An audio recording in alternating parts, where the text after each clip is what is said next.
సైనికులు అక్కడ నుండి వెళ్ళిపోతారు.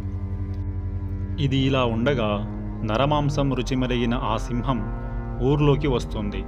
ఊరి జనాలు అందరూ భయంతో అక్కడ నుంచి పరిగెడతారు.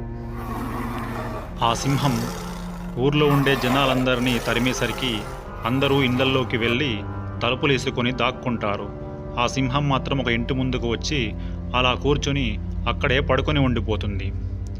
ఇదిలా ఉండగా అటువైపుగా వచ్చినటువంటి విక్రముడు ఆ సింహాన్ని చూసి తన కత్తితో ఆ సింహం మీదకు దాడికి దిగుతాడు. అలా ఆ విక్రముడు సింహంతో పోరాడి దాన్ని చంపేస్తాడు. అది చూసిన జనం ఆశ్చర్యపోతారు.